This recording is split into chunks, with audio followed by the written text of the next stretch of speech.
Coaches, hello.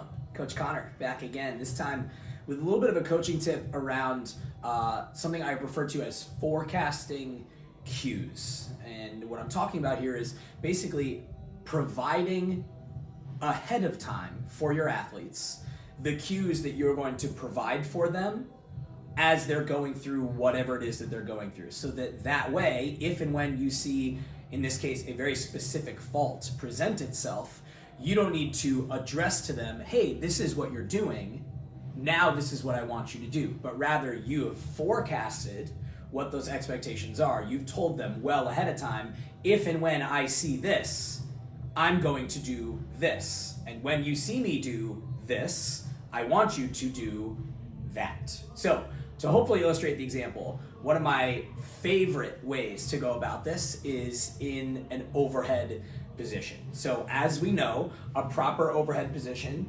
features stacked alignment of wrist, elbow, shoulder, hip, and heel. We're maintaining a neutral spine, not flaring out through the ribs, not punching weight or load out in front. And important for the context of this cue is going to be the elbow position. So whether it be in something like a push press, where athletes are required to extend the elbow fully at the top, or I think more poignantly in something like an overhead lunge, where they are forced to sustain this proper overhead position for prolonged periods of time, what happens is that their elbows start to slowly bend, or in their push press, they go from a fully locked out position and then start to finish with a still bent elbow. So in that case, what I would do is say exactly to my class while at the whiteboard explaining the strength or the Metcon or whatever it is, say, hey, crew, I understand that when you do a lot of overhead work or when you're holding a weight overhead for a long time, as you get fatigued, your elbow wants to start to bend on you. We want to make sure that we stay stacked. And so with that in mind, if and when I see your elbow start to bend, I'm going to come up to you and get right in your line of sight and do this. Again, make it really clear what the visual cue is. So, if and when you see me do this, understand that what I'm getting at is that your elbow's starting to bend and I want you to press back out to full extension. That whole process up at the whiteboard takes 35, 40, 50 seconds, maybe at the most, if you're a chatty Cathy like me.